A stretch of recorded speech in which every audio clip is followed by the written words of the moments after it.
Shalom, shalom. Getting on here real quick to do a video. Um, go over a few similitudes in the book of Second Esdras. Won't be on that long. Um, Hopefully, it flows through the spirit. And the Most High guides my tongue, and it's not confusing. Hopefully, I get the point that was revealed to me to come across clearly. Um, One second.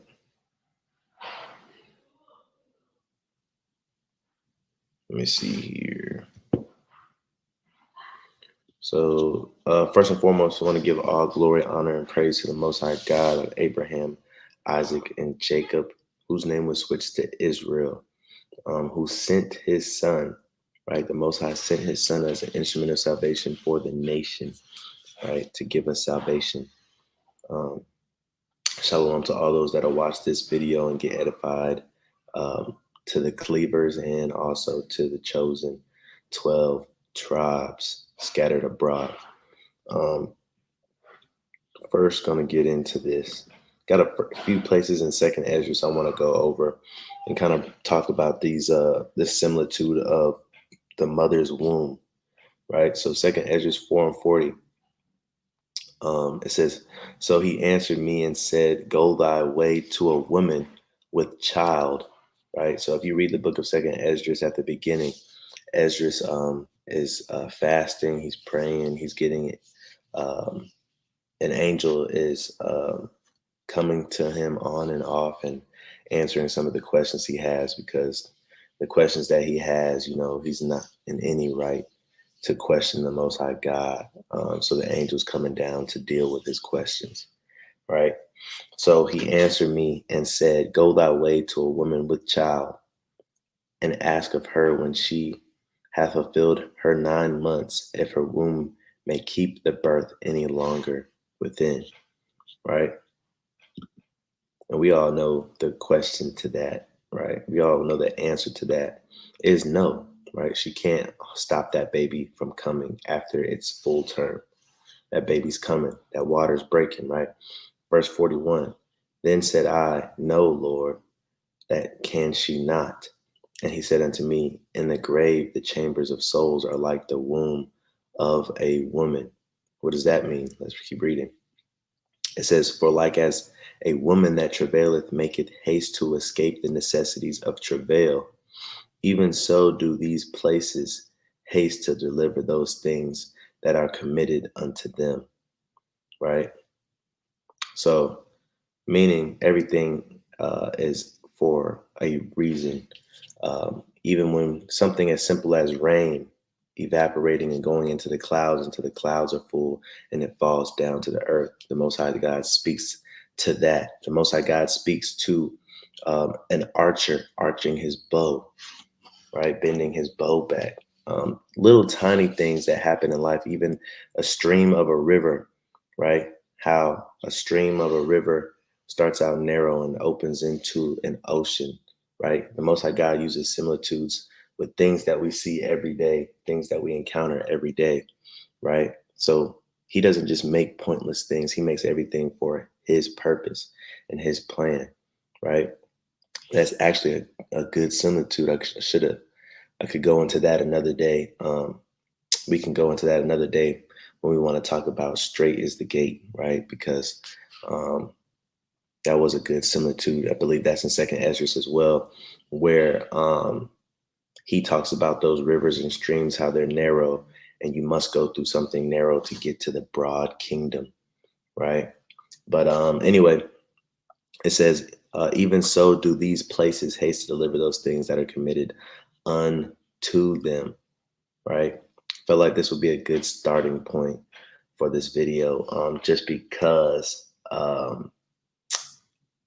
it's talking about the womb, right? And when the womb was ready to deliver, right? So much like the womb, he talked about the grave, and it says these places, the earth as well, right, are ready to deliver what's inside of them, right? But we'll get deeper into that as we read and bring it full circle. Um, Salakia. Let's go to Second Esdras now, chapter 8. Chapter 8, let's start at verse 1.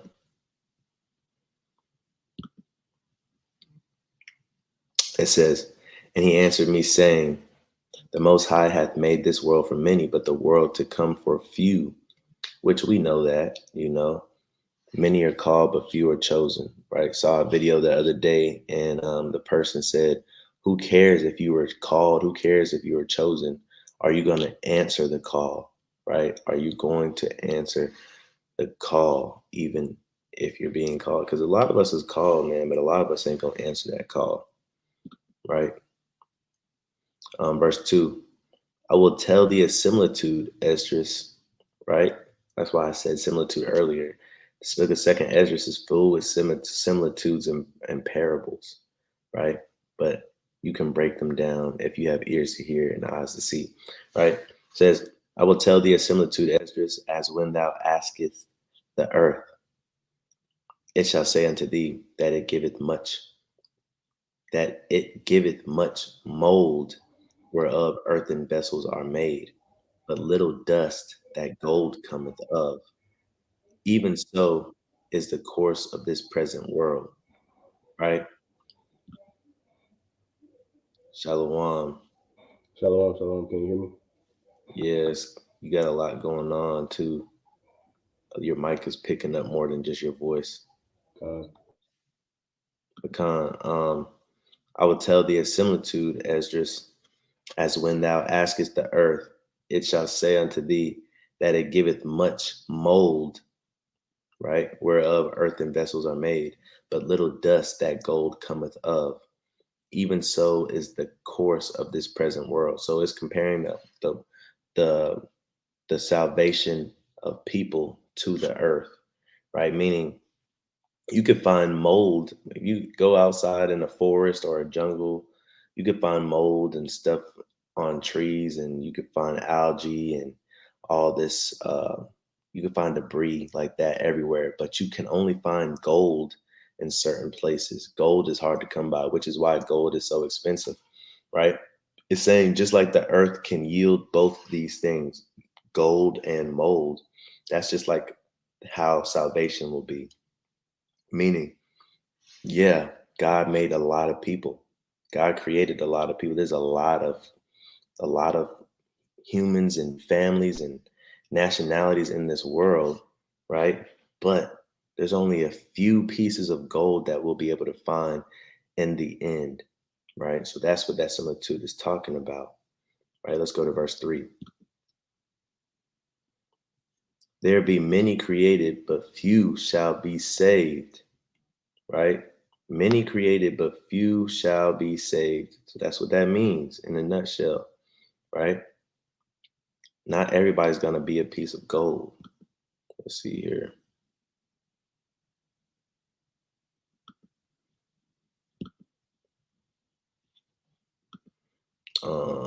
Second Ezra 8:41, it says, "For as the husbandman soweth much seed, as the husbandman soweth much seed upon the ground, and planteth many trees, and yet the thing that is sown good in his season cometh not up, neither doth all that is planted take root. Even so it is of them that are sown in the world, they shall not all be saved." Right? So I titled this video, um, what I titled this video, "The Earth is a Womb," right? I could have also titled this video, "Not All Will Be Saved," because that's kind of what we're going into, right? We go and read this one more time and break it down as we read it. It says, "For as the husbandman," a husbandman is somebody that tills the ground, right? That gardens, somebody that takes care of the livestock, the cattle, the animals, right? Um, Grows vegetables and things of that nature, cares for the land, right? For as the husbandman soweth much seed. Why is it called that a husbandman, right? Because that's what you're doing when you get married. That's why you're called a husband, because you take care of your wife. You you know what I'm saying, you build up your wife. Uh, you do those things to kind of help her grow, right, with you.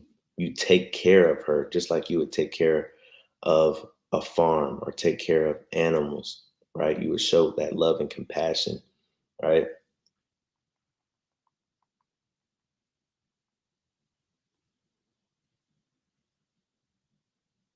And so, yeah, so for as the husbandman soweth much seed upon the ground and planteth many trees, and yet the thing that is sown good in his season cometh not up. What does this mean, right? It if we go back to the parable of the sower, right? Um, the parable of the sower, then guess what?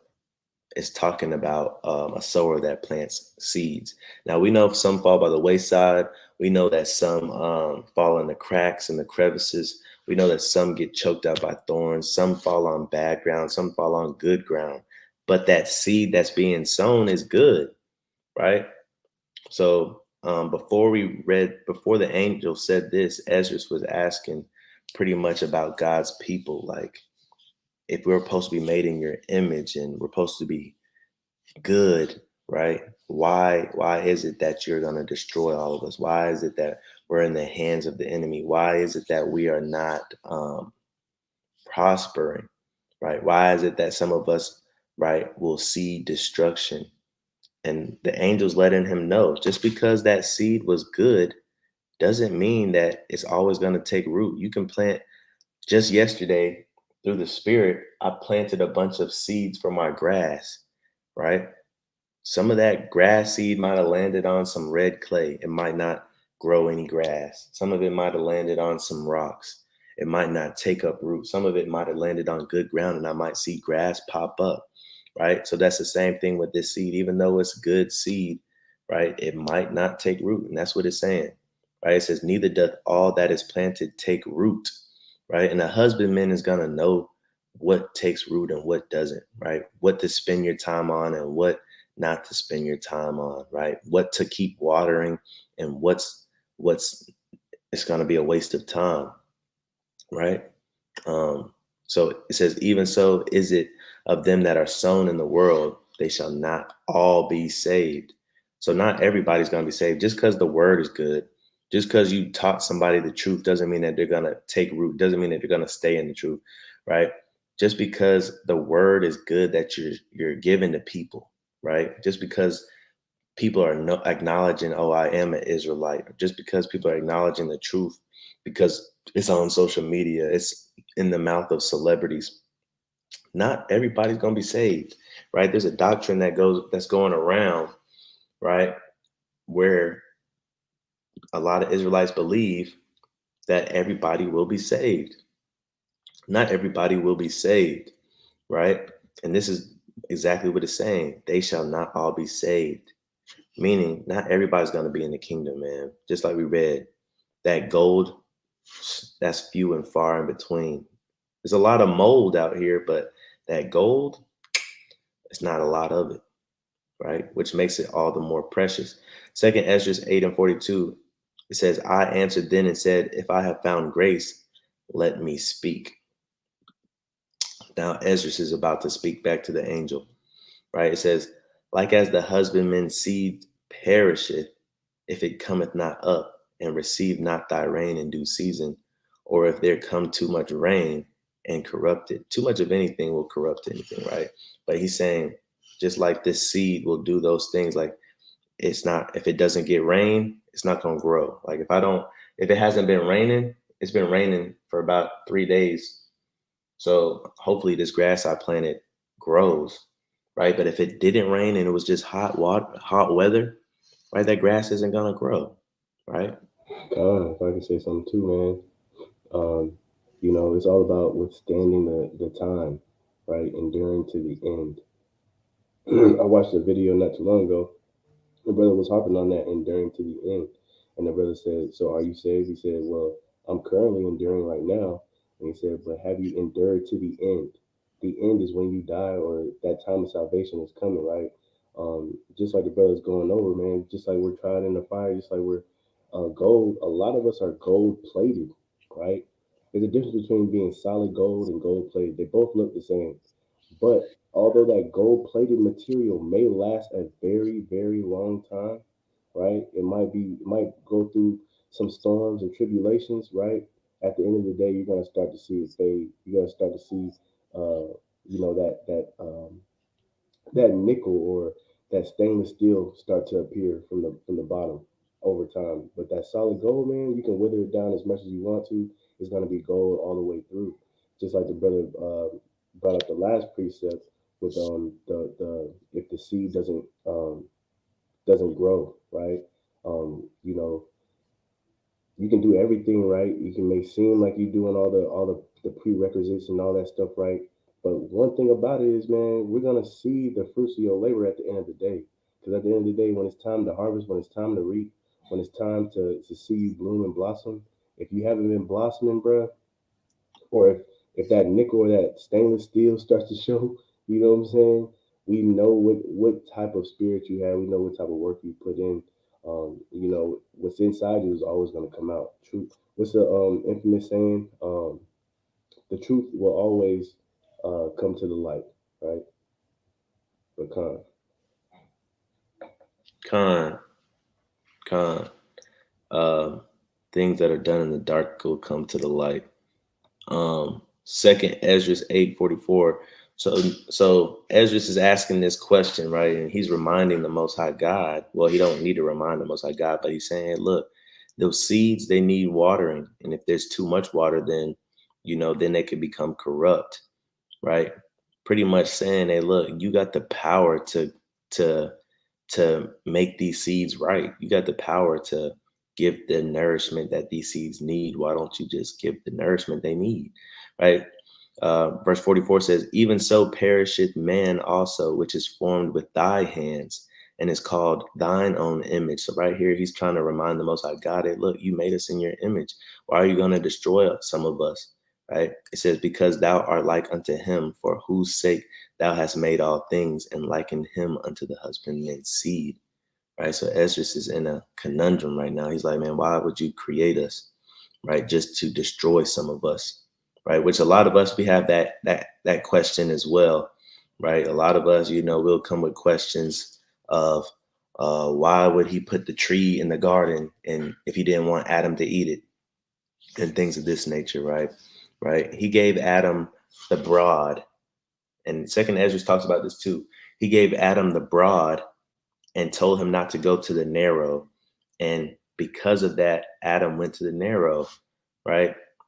So God tried to be lenient with us, right? He tried to give us the broad first. But now, since that didn't work out because of the transgression and iniquity of Adam, now we have to go through the narrow to get to the broad. But a lot of people have these questions, man. And a lot of us, we fall victim to loving the creature more than the creator. We love the people of God, right? And a lot of times that's how that doctrine is made. We can't fathom our people perishing. So we have to find places in scripture to try to justify everybody's going to be reborn in the kingdom. Everybody's going to make it, right? And that's just not the case, man. We got a choice to make, right? And the chapter before this in Second Esdras, I posted it on my story. In chapter 7, around verses 20, 21, and 22, right? The Most High God went into, right? The reason why a lot of us are being punished and not going to make it is for our own fault. He gave us a way to live. He gave us the things to do in this life, right? But if you don't do them, you're going to perish. Not everybody's going to make it, right? Second Esdras 8:45, it says, be not wroth with us, but spare thy people, and have mercy upon thine own inheritance, for thou art merciful unto thy creature, right? He's saying, hey, look, don't kill us all, man. Save all of us. Be merciful unto us. You are a merciful God, right? Verse 46.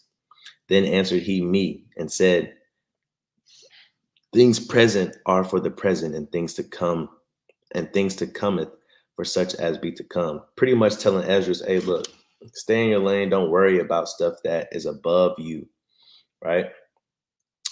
It says, verse 47, for thou comest far short that thou shouldest be able to love my creature more than I. So the Most High God is like, man, Who are you to love my creation more than me? I'm the one that created Israel, your father. I'm the one that created the descendants of Israel, the 12 tribes. How are you going to love them more than me? Right? And how are you going to love them more than I love them? Right? He's putting Esdras in question here. It says, "But I have oftentimes drawn nigh unto thee and unto it, but never to the unrighteousness, to the unrighteous." Right? It says, "In this thou art marvelous before the Most High." It says, "In that thou hast humbled thyself as it becometh thee, and hast not judged thyself worthy to be much glorified among the righteous." He said, "Look, you are humble and you know what I'm saying, you're righteous, you come correct the right way. But check this out." We keep reading, it says, "For many great miseries shall be done to them that in the latter time shall dwell in the world, because they have walked in great pride." He's not, even though he's humble, he's letting them know your people, look, they're not humble.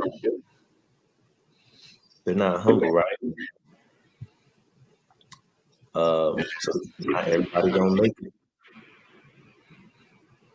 Lock in. Something's going on with your mic, I think.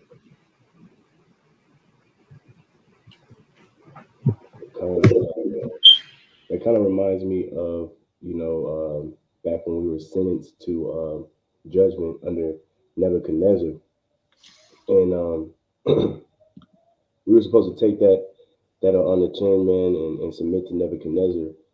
But, we still had brothers and sisters that, were taking it as far as like, man, we're the nation of Israel, man. We don't bow down to nobody, right? I don't care who's commanding us to do that. And if you're saying that the Most High is commanding us to do that, then you lying, right? And so it kind of reminds me of that. Just saying that, just our people have getting the mindset that, that we're hot stuff, we're all that in a bag of chips, man, and we're sometimes not susceptible to eternal damnation, right? And so we can get besides ourselves when it comes to the judgment of ourselves, and that's still judgment is still pertinent to us in every shape, fashion, or form. And we can't get beside ourselves. We can't worship our nation more than the Most High, right? The Most High is the final say. He's the Father. Although we have our brothers and sisters, man, even in the world, right? In the world, we know we have some friends, man, that'll choose their brother and their sister over their father, end up jumping their dad and stuff like that, right? And so we can't be like that, man. You know what I'm saying? The Father is the Father, and we're not supposed to submit to anybody but Him. We're not supposed to be, bucking up against His word, His judgment, or anything like that. If He says something, that's what it's got to be. When you read the 2/3 should be cut off and died, that's what it is, right? It's not they shall die and they shall come back to life again. No, man. When it talks about all those are of Israel or not of Israel, it's not talking about what do people say he's talking about? What's that king that was over us for that set appointed time? The Edomite. You know what I'm talking about? No. The Edomite that was set over Israel in the New Testament.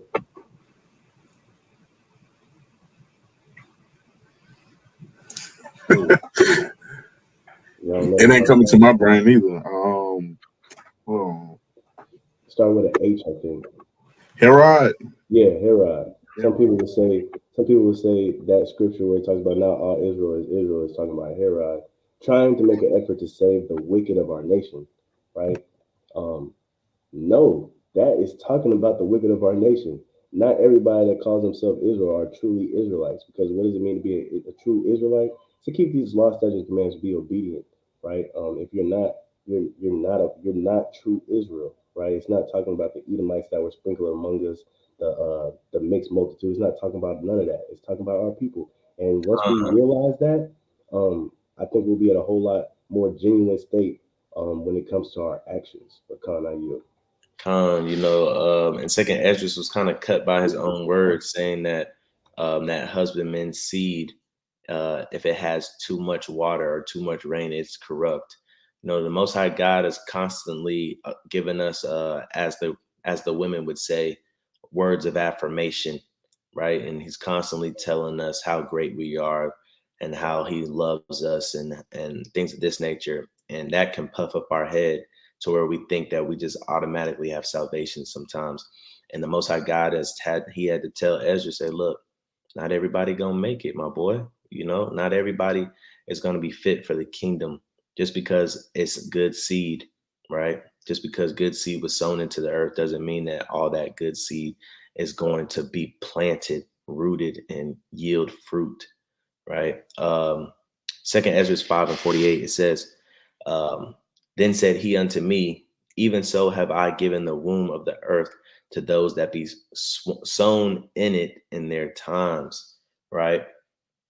The womb of the earth to those that be sown in it in their times, right? Let me go back a verse in Shalom family. Let me go back a verse. It says,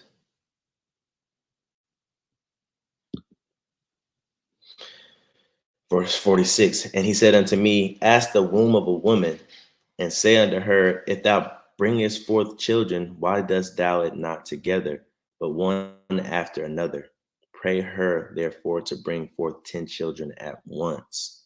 Right? So Ezra had posed the question. He said, well, if all this is going to happen, how come you didn't just have everybody be created at one time? Right? Why wasn't all the spirits just created at one time? Why we gotta, have this age and this age pass, and then this age and this age pass? Why can I have been born with Moses and David and Adam and everybody just be the same? And the Most High God through this angel is telling them, right? Go ask a woman, right? Can a woman have 10 children at once? No, she has to have them a few at a time, right? So verse 47 says, and I said she cannot, but must do it by distance of time. So this is the reason why the Most High God has separated the different times, right? And ordained each time for a different purpose, right?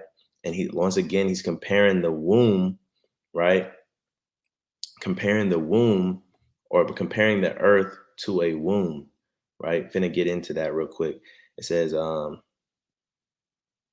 once again, it says, then said he unto me, even so have I given the womb of the earth to those that be sown in it in their times, right? So now we're getting into kind of the main point of this video. The earth is like a womb, right? What do I mean by that? What do I mean by that? Let's get Second Ezra 8:8, right? And I have only been in Second Ezra this whole video, but hey, look, we getting through these similitudes. Second Ezra 8:8, right? For when the body is fashioned now in the mother's womb, and thou givest it members, thy creature is preserved in fire and water, and 9 months doth thy workmanship endure thy creature, which is created in her, right? So if we think about the womb, right? A baby is formed in the womb. So if the earth is being compared to a womb, right? We're being formed as we're living on this earth, meaning we're not yet born yet, right? There's a life after this, right? We're being nourished right now. We're being tried in the fire and the water right now, right? That narrow gate, right? That I mentioned earlier on in Second Ezra, right? To get to the broad field, the kingdom. All right. Let me go to the next verse. Verse 9, right? It says, but that which keepeth and is kept shall both be preserved. And when the time cometh, the womb preserved delivereth up the things that grew in it. Right. So whatever you do here on earth, right, in the womb, right, whatever is going to be born is going to be born. Right. You can be nourished or you can be premature. Right. Sometimes those premature babies don't make it. Right. So what does it mean to be nourished? Right. Let's go into some aspects of birth real quick. Let's go to Second Ezra chapter 2 and 25.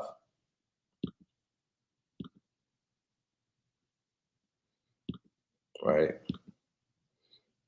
It says, nourish thy children O thou good nurse, establish their feet, right? So being nourished is by that spirit, right? So I want to make this known, right? If the earth is as a womb, we're here for a specific amount of time. God knows, but that specific amount of time is parallel to the 9 months in the womb, right? And after we're born, after we're delivered, right? Then whatever happens that we did in that womb is going to show, right? If we were premature, meaning we were not nourished, right, to the full capabilities, guess what? It'll be known when we come out the womb. Some of us might not make it, but if we're nourished, meaning if we're in there for the right amount of time, you know what I'm saying? We got all the nutrients we need. If we're nourished, being nourished here is the law, statutes, and commandments, right? If we're nourished, we'll be established when we're born and we'll be able to have life, right? So what you do on this earth right now, right, is determining your deliverance or your deliverance, right? You can have a bad delivery, you can have a good delivery. That's why when a woman is pregnant, right, a lot of times they're stressed throughout that whole pregnancy thinking about the delivery, because that delivery, that's the biggest part of pregnancy. And when it's time for labor, that's when a lot is going through that woman's head, right? Because they want that baby to be as healthy as possible, right? So when I say the earth is a womb, that's what I mean. The things that we're doing right now are to prepare us for deliverance, right? Getting built up in the womb. Exactly. We're getting built up in the womb, or you might be tearing yourself down in the womb, right? A lot of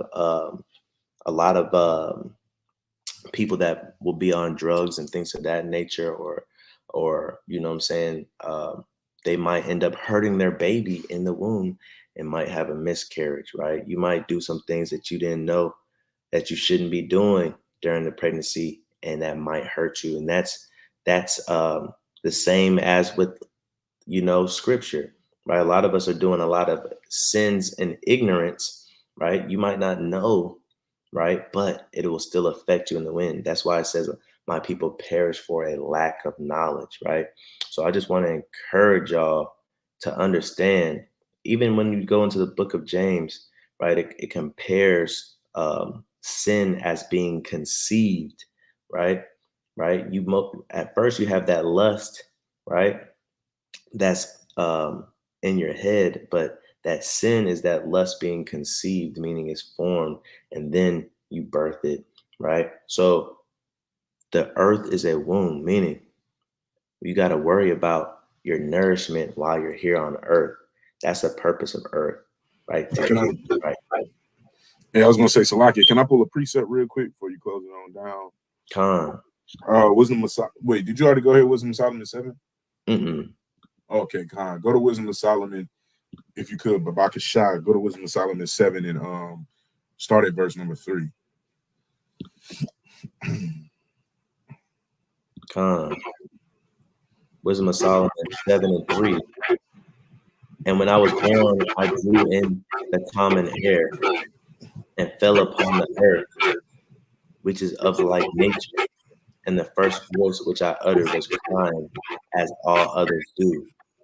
Khan, go to the next verse for me. Con. I was nursed and swaddling closed, and that with cares. Just like we're talking about how even when we're in the womb in earth, right? And the earth being a womb itself, it's the same thing. Like when you come into the knowledge, it's like being born again. You fall to the earth, you utter crying voices because you don't know exactly, how to discern, the right and wrong ways all the time when you first learn this information, which is why when you go to like Second Peter, it tells us to desire the sincere milk as newborn babes, right? That's why in John 3 it says you got to be born again. All this is, what I'm saying, like indicative to, being a newborn babe, or like the topic, what I'm saying, being in the womb, getting ready for when that time comes. Because when you go over to verse number 6.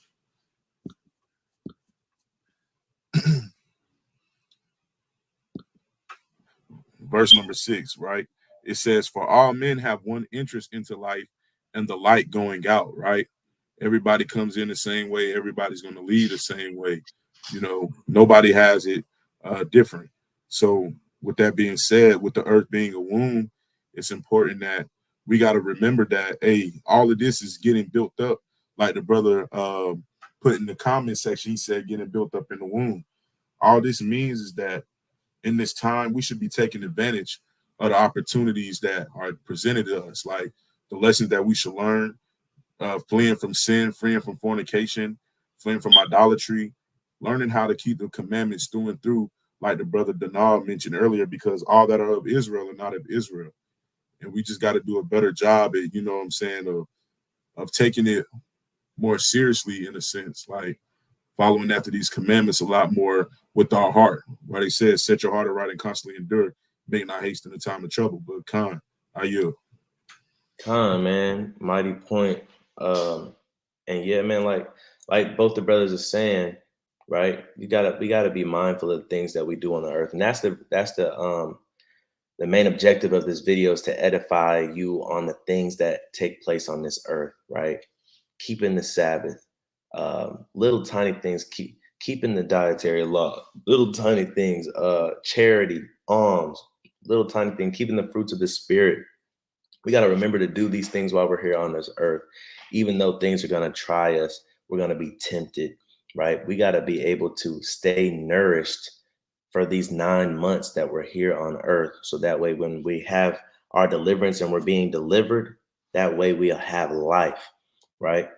If not, we're not going to reap life, right? We're going to be in that ER, right? We're going to be in what they call the PICU, right? The pediatric intensive care unit, right? We're going to be on the edge, right? We don't want to be in that state. We want to be fully nursed, right? We want to be healthy when we come out. And we want to have had a good pregnancy and deliverance at the same time. So just think about some of the things that you're doing, man. Don't ever lose track of the sight, or don't ever lose sight of the things that you want in the future, right? A lot of times we can get caught up in the right now and in the moment, but we have to be prudent, right? What does it say a prudent man does? Look well to his going, right? So look well to your deliverance, right? I know it's been a short video, but hopefully it was edifying in the fact that the earth is a womb. So like it says, the hopeful elect, and they that have loathed my law while they had yet liberty, and when as yet place of repentance was open unto them, understood not, but despised it. The same must know it after death by pain, right? So, like I said, going into Second Ezra chapter 7, God has given us the tools, right, to nourish ourselves, right? He's given us the tools to nourish ourselves. It's up to us as, I would say, the woman carrying the child, right? It's up to us to use those tools to nourish this baby on out, right? You have to be able to take heed to the spirit, right? And that spirit's going to give you the tools to lead and guide you into all truth, meaning the fruits of the spirit, the law, statutes, and commandments. But if you neglect that nourishment, that baby, you're not going to be healthy when it's time for deliverance, right? And you're going to have to know it by pain, by sorrow, right? So that was a good precept in Second Ezra chapter 9. Barzillai Judah says, makes perfect sense, because if you think about a soren turning into a baby inside the womb, that whole process has got to be painful, right? Sometimes we're living here on earth, right? And it's hard to keep the commandments. We know they're not grievous, but because the world is so wicked and evil, it's hard to keep the commandments. Some things we go through in life may be painful, right? It says, difference is the child isn't aware of the pain. They are accustomed.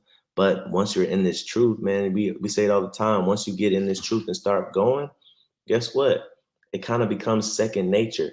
And the things that happen around you don't affect you, right? And then when you're delivered, right, the Most High God had kept you in that womb. His mercy never departed from you because you kept his things. You kept the being nourished, right? You didn't even understand some of the how bad the world actually was because the Most High God kept his mercy around you. Like when it says he shows love and mercy to the thousands of them that keep his commandments. When we look at when we came out of Egypt, right?